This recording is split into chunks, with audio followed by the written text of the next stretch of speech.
Hello everyone and welcome back to Dragalia Foundry. Today's video is going to be my review of the new summon showcase, Visions of Amity. Of course, we're here today to talk about Visions of Amity, but I want to point out a couple of facts that may affect your decision on whether or not to summon. On April 25th, we have a major update coming to Dragalia Lost, where we're going to get our Fire Emblem Heroes crossover event, and Wyrmprints are going to leave the summoning pool going forward. So that should be a factor in your decision making here. If you want something from that crossover, so far we know that Alphonse will be a free unit, and we know we're getting an awesome new event type, Defensive Battles, but that is all we know. There is a high possibility that there will be a banner with some other fake characters on it, so it might be a good time to save. It's also a good time to save if you're upset or tired of getting Wyrmprints as pity breakers from the gacha, since after April 25th that won't be an issue anymore. So those are some considerations, and I could probably give you my verdict on this showcase now. If either of those things apply to you, this is probably a skip.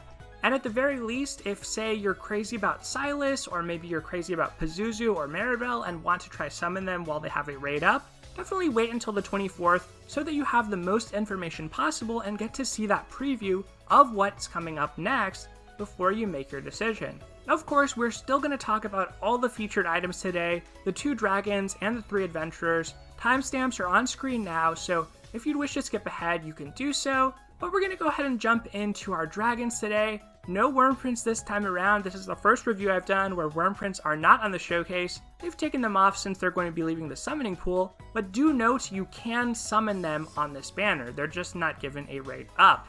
And also note that on this banner, everything is going to be added to the normal summoning pool. Nothing is seasonal or time limited here. So with those things out of the way, our first dragon we'll be talking about is Stribog, a 4-star wind dragon who focuses on enhancing HP.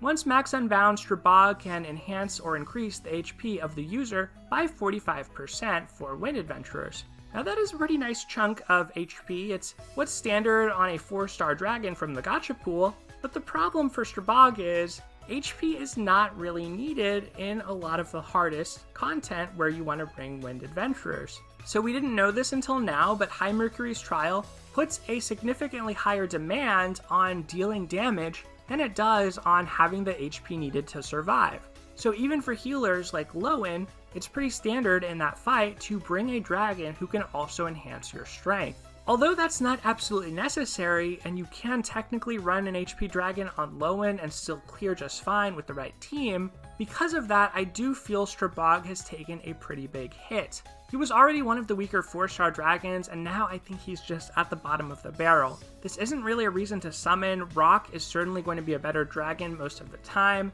Garuda, if you really want an HP dragon, is a 5-star variant that's available, but even she has taken a pretty big hit from this revelation that you need a lot of damage in that fight. The thing is, in other contexts too, in the mid-game, when you're doing Imperial Onslaught, if you're bringing someone to co-op, it's probably not going to be a healer. A lot of the time it's going to be a damage dealer. So that's the reason why I think Stribog is not great. Maybe you'll want an HP dragon for Lowen once we get another Void battle like Void Poseidon, but even for now, there's not really a high-end water element Void battle where you want to bring wind adventurers, let alone wind healers. So Stribog, not really a reason to summon. Honestly, a dragon you might want to even sell, but just make sure and remember that every new dragon is an opportunity for Wyrmite, from increasing their bond level and reading their stories, and also from a Sunlight Ore. So if you get a dragon to bond level 30, you can collect a Sunlight Ore for them. So that is the one saving grace if you haven't picked up a Stribog already and for whatever reason you're summoning. At least you are going to get that little bit of marginal value. Unfortunately, otherwise, I think this dragon has taken a pretty big hit in terms of value just in the past 2 days. Now we come to our second dragon, Pazuzu, and Pazuzu fares much better than Stribog. First of all, Pazuzu enhances strength, 35% at base, or 50% once max unbound. And second, Pazuzu has another ability of Poison Punisher for wind adventurers, and this goes up to 20% once he's max unbound. So I like Pazuzu a lot as a dragon. Having strength in wind has instantly gone up in stock like I just said, and so for that reason alone, 50% strength is superior to what you can get from 4 stars. It's more than the 45% a max unbound rock provides. It's also more than the 30% a free welfare dragon like High Midgard Swarmer provides. So those are reasons to like Pazuzu, although the natural comparison are to the other 5-star wind dragons like Zephyr and like Long Long that also boost strength. So in my opinion, Pazuzu is probably a little bit more universally useful than Long Long, but a little bit worse and less useful than Zephyr. The nice thing about Zephyr, it's a flat 60% strength buff. It's good on pretty much any wind adventurer, but with Pazuzu, you really need that adventurer to dabble in poison or for someone on your team to be using poison as part of your overall composition to be competitive with what Zephyr is able to output. Now, of course, it's going to be better than your rock if you have both max unbound, but to compete with Zephyr, you really need to take advantage of that poison punisher. And the way afflictions work in Dragalia Lost is that enemies start off with a resistance, and for higher end enemies, every time you afflict them, they begin to build up a tolerance in increments of 20%. So for instance, High Mercury, who's just come out, she starts off with 0% base resistance to poison. That means that every time you afflict her, she builds up in increments of 20% a resistance. So the first time you afflict her, afterwards she's going to have 20% poison res, then 40, then 60, then 80, and then 100, after which you can no longer affect her. What that means is you can only affect her 5 times per match with poison total. And because poison for adventurers lasts 15 seconds, you're basically looking at 1 minute and 15 seconds there. Now, Pazuzu's skill is very good. It both inflicts poison and debuffs enemy defense, which is strong, and the poison itself that he inflicts, it's kind of like toxic. It lasts longer, it lasts 30 seconds instead of 15 seconds, so it's more effective than normal poison. So if you're using him as one of those 5 instances of poison you get in a match, then you're looking at 1 minute and 30 seconds of poison, which is not bad. That's 30% of a 5-minute battle. So in that context, Pazuzu can be pretty effective. That is a large amount of time to have that poison punisher, and you could think of it as having 6% strength on average throughout the whole match. But because Punisher is multiplicative, it is a little bit better than just having strength. So those are my thoughts on Pazuzu. Great dragon, but needs setup. The reason I say he's a little better than Long Long is because I think Pazuzu works well with Eleonora, with Luis, with Musashi, with Adis. With our new unit Sylas, who we're going to be taking a look at, there are enough adventurers who inflict poison that he has a fairly wide amount of use cases. Long Long, as I understand it, you need like 22% critical rate on the adventurer they're equipped to for Long Long to surpass Zephyr. And really, the only one who can easily achieve that within the wind pool is Lin Yu, the namesake or the associated adventurer with Long Long, because she has a passive that enhances her critical rate. Otherwise, you can only get up to 15% critical rate through your Worm Prince, and then most you could get 10% through a co-ability, but for a 4-star dagger that we see in Wind, you can only get like 7%. So it's not easy to achieve that number unless you're using Lin Yu. That's kind of my take on this overall. I think that Pazuzu is strong, but Zephyr is more universal. Still going to be a better long-term investment if you have Zephyr. For someone like me who loves a poison-based character like Eleonora, of course I would love to have been able to pick up Pazuzu, but even in my situation, I don't think it's worth dipping into the showcase to target this one specific 5-star, who is also going to need those unbindings to really be good and really surpass the max unbound rock that I already have. So that's what I think about Pazuzu. Now let's move on to the adventurers, starting with our featured 4-star, Yue. Now, Yue was featured in the art of the Chocolatier's worm print and also in the description or the story for that worm print. Very cool to see her finally in the game. I love her character design. She's always hungry and she has this big slab of meat that she's holding in one hand. It is really cute. It's a lovely design. As for her actual gameplay design though, that I am a little bit less sold on. There is one thing I really like, which I'll get to, but let's start off with her skills, Knockout Blow. This has the same SP cost as Vanessa's first skill, and Vanessa is the only other Flame Axe, so that is our natural point of comparison. As for Knockout Blow, it deals 2 hits of damage and can inflict stun. That is a very good affliction, but higher end or harder bosses do tend to resist it because it is so good. So don't expect to use this and stun High Midgard Stormer, for instance. Still, pretty good attack, pretty solid first attack. Her second skill is the one that has me very curious though, Wild Instinct. It is a self buff for 20 seconds, it activates Wild Child, during which Yue's critical rate is increased by 20%, which is a massive self-buff to critical rate. Her HP is also restored by 3% of the damage she deals out once this skill is at level 2. And her defense is reduced by 40%. So that is the drawback. You are basically putting yourself into berserker mode. Gotta make sure you are not getting hit. And the thing I like about this, and what puts a smile on my face, is I just imagine Yue chasing down enemies with her axe in one hand, and that HP recovery is like her just chomping on meat with the meat in her other hand as she's bashing down these enemies, and her defense is low because she can't really protect herself. I love it. I love the design. I think it's very cool. It is something completely unique that we haven't seen. We've never seen a character that gives up one aspect of their stats in order to enhance another aspect. And of course, as an axe, Yue has a defense ability which kind of mitigates that defense loss. And speaking of that, her first ability is Last Defense. So if she does take a particularly strong hit during that Wild Instinct when her defense is low, she can trigger that Last Defense and make herself fairly invulnerable, or at least get back to normal and a little bit better during that period. So that provides a nice safety net for that skill. Her second ability is Sleep Res of 100%, which is good, but not what we'd prefer for High Midgard Stormer. And unfortunately for her, for Void Zephyr, there's also no Dull Res Flame Axe, which means the hardest sleep content right now she is not particularly effective on. Finally though, if you promote Yue to a 5-star, you unlock her third ability, Recovery Potency of 8%. We have to assume this is intended to work with Wild Instinct, and I believe it does. Even though the skill description doesn't mention recovery potency, I don't think that she would have this ability if it didn't synergize with that, and it makes sense that it would.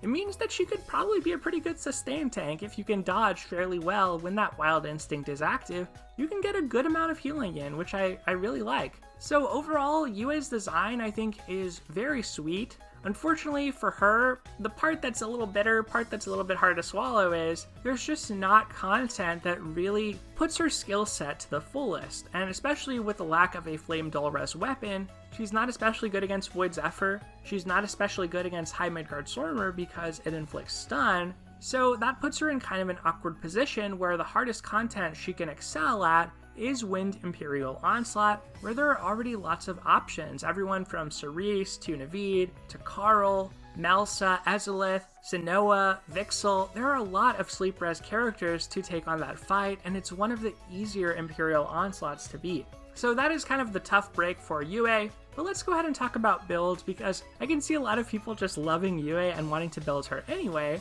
One of the things I think would be fun to do would be to give her a print like Warrior Maiden. Warrior Maiden would enhance her recovery potency even further, and it also provides her Slayer's strength. I think once the print shop opens up, this is a pretty good one to have around because this will always be fairly relevant with future facility events.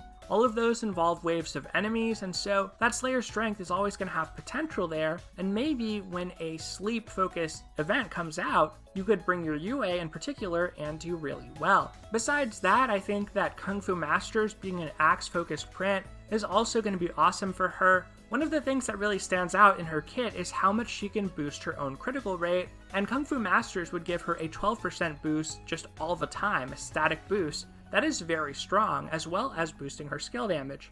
So those are a few of the worm prints I like the most. If a worm print were to release in the future that enhanced her buff time, that is also something I think could be appealing, but only if that buff time bonus was more of a rider, like a secondary effect, on an already powerful worm print with skill damage or something, then I think it would be pretty good for her. But as things stand, I don't think you can really afford to slot in some extra buff time onto her when there are so many other good options like the ones I already mentioned. As far as dragons go, Yue is a defense type, and her strength is significantly lower than what we have on Vanessa. Vanessa actually has a lot of nice parallels to Yue's kit in that she has last offense instead of last defense, stun res instead of sleep res. Of course, because of that, Vanessa is a bit better positioned for endgame content. But that being said, I think that Yue can compensate for her lower strength through a powerful dragon like Cerberus or Agni. If you don't have either of those, then Prometheus is another good option that would make her particularly tanky and kind of offset the defense loss in Wild Instinct,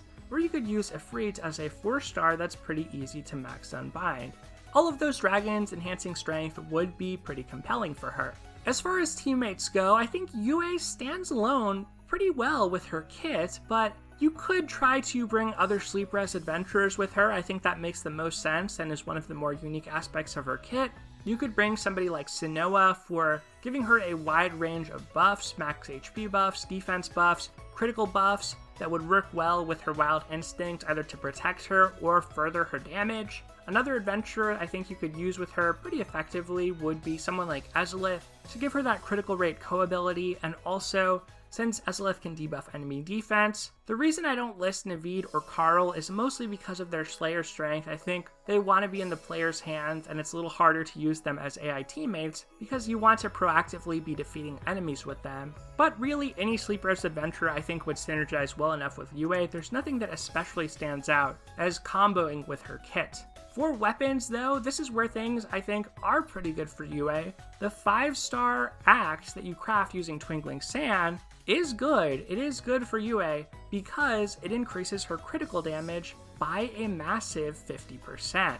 Now, for most adventurers, well, basically for Vanessa, who we've had so far, she doesn't have any critical rate bonuses in her kit, and so this critical damage buff was kind of wasted on her. It was kind of just an iframe, didn't really have a big effect. On someone like Yue, where she can boost her own critical rate by 20% during Wild Instinct, it's probably going to matter a little bit. Now granted, the buffs each last 20 seconds, so you're eating into that a little bit when you activate them simultaneously, but that's one of the things that makes me most curious about buff time on her. And 20 seconds is at least a pretty long buff. So I think this could actually be kind of fun to use with her. I'd be curious to see how it works. Otherwise, you could go for the 5-star Void Axe, Heaven Wrath Gaze. Basically, this is your choice if, despite her sleep res, you want to take Yue to take on High Midgard Stormer. I don't think you can really go wrong either way. It is not too hard to play with a sleep res adventurer in that fight. If you're running with Verica, she can also cure you,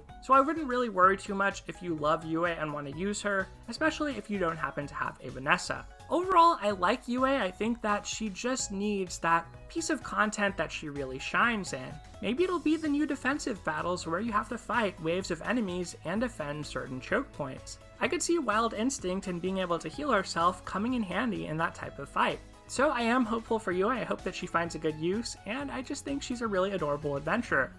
Moving on to another adorable adventurer, we have Maribelle as our first featured 5-star. Of course, she is an existing adventurer, she's been in the game since launch, and she's one of the 9 adventurers you can get as your free 5-star when you start Dragalia Lost. Maribelle is absolutely amazing. Similar to Xander on last showcase, she excels at handling lots of enemies. Both of her skills provide a large nuke, a large area of effect, and do a lot of damage. On top of this, she has skill prep of 100%, so those skills are ready to go right away at the beginning of a fight, and she has full HP equals skill damage, so as long as you can keep her at full HP, you're going to be dealing even more damage, which, when you're firing these off to begin a battle, you will be at full HP. So there's a lot to like about her kit. Her bog rest of 100% is also convenient to have for High Mercury, which has just come out. It's not necessary, but it doesn't hurt to have. And her skill, her first one, Save the Day, also debuffs enemy defense. Now in that fight in particular, there are segments where there are waves of rat enemies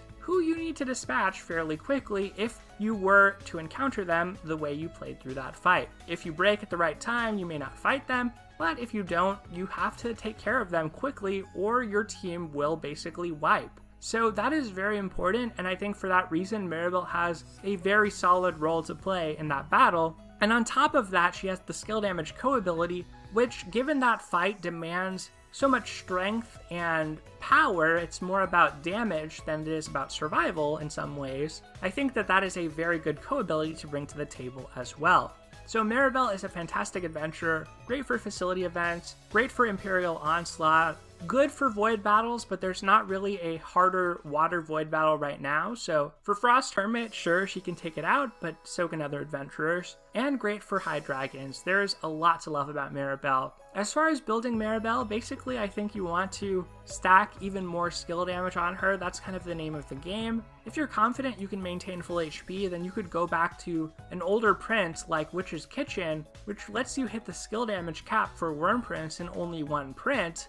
Otherwise, you could use something more available but still powerful like Resounding Rendition, that gives you 25% skill damage, but also a nice bump to critical rate. Besides that, I think Maribelle would appreciate having even more strength, so once again, if you're confident in your abilities to maintain full HP, you could use something like Evening of Luxury. That's going to be the most strength boost you can get from one worm print, but you need to be at full HP. If that is not an option for you, or you feel less sure about that, then you could use something like Astounding Trick as a free worm print. We got it during a circus event earlier this year that gives you a pretty solid 10% strength. You could use that with hitting the books as a very good budget build for Maribelle if those are your only options. Now, in terms of dragons, Maribelle once again appreciates a strength dragon.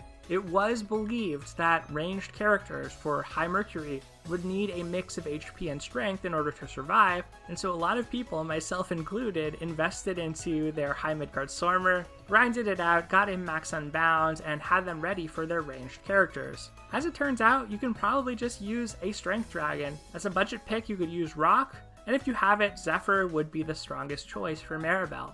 Now, as far as teammates for Maribelle, I think one character stands out right away, and that is Lin Yu. The reason I say this is that defense co-ability is pretty helpful for Maribelle in High Mercury. If you want to make sure you don't need the worm print, the High Mercury worm print, to take on that fight, then that defense co-ability from Lin Yu is valuable. And Lin Yu appreciates the extra skill damage. Both Lin Yu and Maribelle also have the property that they can heal themselves, which makes them pretty good in that battle. I will throw out Pia as another adventurer who I think is kind of being slept on right now. Her DPS isn't great, so she's not one of the preferred units for that battle, but just like with Lin Yu, her HP can help make it so that Maribelle can survive easily without having to use a High Dragon worm print, and she can focus on damage dealing worm prints. And Pia also has the property of being able to heal her surrounding allies, and she can energize Maribelle's skills for even more damage. So I think either of these options being in your team composition could serve you pretty well.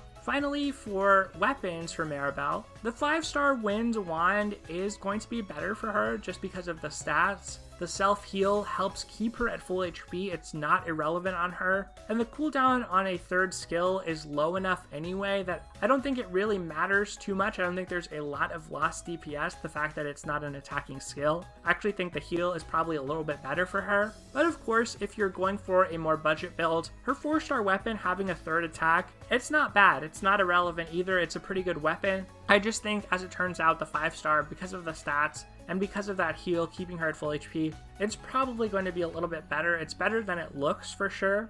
Sonoa's is good for that same reason because she also wants to stay at full HP. Overall, really, Maribelle is a very strong unit. You can't go wrong with her. She is a good adventurer to have in your roster, and she is someone I would highly consider investing in for High Mercury if you're still deciding who to build. Finally though, we come to our last featured adventurer on this showcase, the other new unit, or should I say old unit, since he was in the Hunt for Harmony event. Yes, I am talking about Sylas. Sylas is a brand new support type Wind Lance, large amount of HP, lower amount of strength, but still decent. And Sylas has a very interesting kit. A little bit more complex than Maribelle's. Woodland Spear, his first skill, deals wind damage to enemies ahead. It kind of lunges forward. It reduces their strength by 10% for 10 seconds with 50% base chance, and inflicts pretty strong poison for 15 seconds.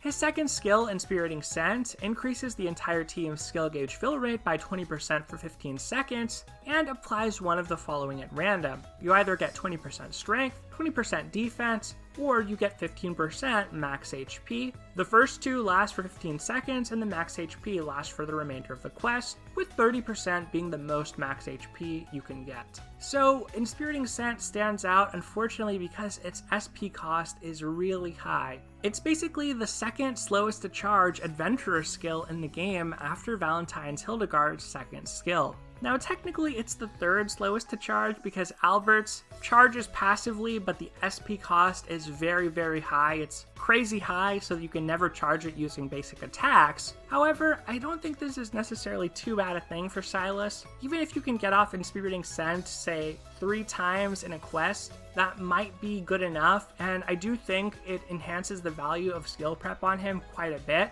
As far as Woodland Spear, pretty straightforward attack and damage dealing skill. Lances are not the greatest when it comes to damage output, and I don't think Sylas is really an exception to that, but he does at least have that HP co-ability that should help your team survive, and just how I mentioned Pia and Linyu as good companions for Maribelle, Sylas could kind of function in a similar role. As far as abilities, Sylas has Last Recovery, and it's level 4, which means you're going to heal 70% of your total HP once it triggers, and since it triggers when your HP falls to 30% or below, that is essentially a full heal if you are at that 30% cutoff. Pretty good, and could be relevant to start off a high dragon trial, but with high Mercury's damage output, you probably won't even fall to that last recovery range. It might protect you from a later attack, but a lot of her attacks are pretty high damage, so maybe because of his HP co-ability it would protect you, or maybe if a buff is up, but it's also possible some of those attacks will just one-shot Sylas anyway.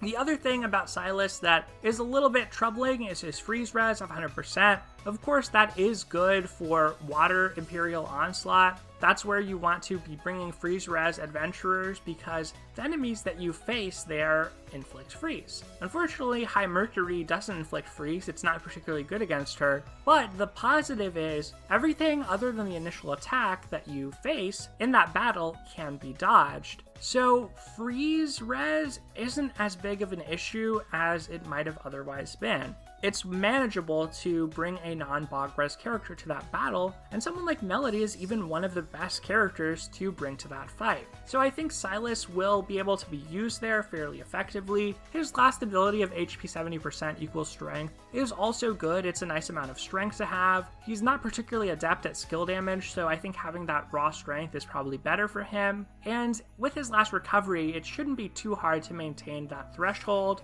and hopefully his Inspiriting Scent, if you're lucky enough to hit, some of those HP buffs or defense buffs will also keep you healthy. In the end though, I think Sylas is just a little bit too slow to charge on that Inspiriting Scent. Honestly, something like that, it could apply all of those buffs, maybe with lower percentages at once, and I still think with how slow to charge it is, it wouldn't necessarily be too busted. Maybe I'm wrong on that, but I do think that is one of the drawbacks with respect to Sylas. It's way slower to charge, for instance, than Xainfried's second skill, and that strength buff already feels like it takes forever to get active, so that is the one thing I am down on with respect to Sylas. I will say though, I think he is probably viable. I think he's probably going to be helpful for High Mercury, possibly in the future for harder void battles, and he is good for Water IO. As far as building Sylas goes, I think that you probably want a skill haste Wyrmprint. The amount of SP he needs to generate is that high that I think something like Jewels of the Sun would probably be pretty good for him. It's 6% skill haste, but I think every little bit probably counts. And since he's not super focused on skill damage, I think that the strength is fine. You could also consider Heralds of Hinamoto if that's something that you have. Other than that, I actually like the Chocolatiers with 100% skill prep, since I think Inspiriting Scent can do some interesting things to start off the match. You can give yourself a better max HP right away. You can start to build that loop where Inspiriting Scent enhances skill gauge fill rate and then makes the next Inspiriting Scent quicker to charge. For dragons, I think that just as with Maribelle, you want a strength-focused dragon. You could use Pazuzu though on Sylas because of his ability to inflict poison, so that does open up a new door for him. If not Pazuzu, then I think Zephyr is going to be your best choice. As far as teammates for Sylas, I think Louise is an absolutely great teammate. She has an attacking skill that does more damage when enemies are poisoned. She also brings that 15% skill haste co-ability to the table that should be able to help Sylas bring his buffs out more quickly, so I do think they are good companions. Of course, shameless plug, I have to throw here as a second viable option, Eleonora as the other possible teammate. It's not going to be as much skill haste, it's not going to be as much damage output. Eleonora kind of got a bad break with respect to Luis, who sort of power creeped her once Luis was released. But I will say, I've been having a lot of fun using her. If you want to try take her to High Mercury, I'm sure it is possible with the right team, and I could see that team including Sylas. So finally, as far as weapons, the 5-star Wind Lance, actually lets Sylas heal surrounding teammates, so that is a pretty good skill. It is also very slow to charge, that's the drawback, so I think getting it out sooner is always going to be better for Sylas, but it gives him a lot of flexibility. It means that he has an attacking skill, he has a buff, he has a heal, and in general that's not a great thing. It's kind of means that you're spread thin and it gives you a harder time when choosing which Wyrmprints to focus on, but I do think there's some novelty there. It's one of the few ways non-healers can actually heal their teammates, so I think that is somewhat appealing to Sylas. If you don't opt for the 5-star, then you're basically looking at another attacking skill on the 4-star Wind Lance, and that's not really something Sylas necessarily needs either, so I think you'd rather just take the higher stats, of course though with that investment of Twinkling Sand being the price that you pay. That's really all I have to say about Sylas. I think interesting design, kind of hard to pin down how effective it is with the randomness on those buffs. The skill gauge fill rate buff is the one consistent thing, which is good, but it's just one of those characters that I think you probably need to play to get a good feel for. Compared to Eileen though, who is a 4-star with 100% freeze res, she's also a Lance. I think that Sylas is more of a luxury than a necessity. You already have a good Lance adventure for Water IO if that's a concern for you. So I think that's kind of where I fall on Sylas. Pia is of course the other Wind Lance. We talked a little bit about her on Maribelle. I don't think Sylas is necessarily that much better than either of these adventurers, but I will say that strength passive will make him more effective in High Mercury for the most part. And well, that's all I have to say about Sylas, and all I have to say about this showcase. I do still think it is a pretty easy skip, even though I like Sylas well enough, I like Yue well enough, and I really like Maribelle. The thing is, Sylas and Yue don't necessarily have content right now in which they really shine. That is the one challenge I see with pulling on the showcase and committing to it. Stribog, I think, is generally bad now, and Pazuzu is good, but needs one of those poisoned adventurers, so unless one of those is your favorite, I don't think he's necessarily amazing. Just that 50% strength is good, but maxing binding him takes a lot of sunstones, it takes a lot of resources, so I don't really think he's worth going for either. Maribelle is probably the standout on the showcase, as she's the one adventurer who pretty much excels in all types of content that we've talked about today. So I do think if Maribelle is someone you're absolutely crazy about, there could be a reason to pull here, but we've seen in the past that Cygames is willing to recycle featured 5-stars. We saw Zanefried come back for Dragon Special, even though he was featured on a Dragon Special showcase last year. So now I doubt that this will be the last time you can get Maribelle at a rate up, and of course you could always get her in a future Dream Summon if those continue to be a thing. All in all, I think this is a pretty easy skip, like I said at the beginning of the video. We've gone on quite a bit now, going over everything, analyzing all the adventures, talking about builds, injecting a little bit of talk about High Mercury since that's been on my brain lately. But that is going to do it for this video, everyone. Thank you so much for watching. I'd love to hear, as always, whether you're pulling, what you've summoned, what you think of these characters in the comments below. Otherwise, everyone, take care, and I'll see you next time.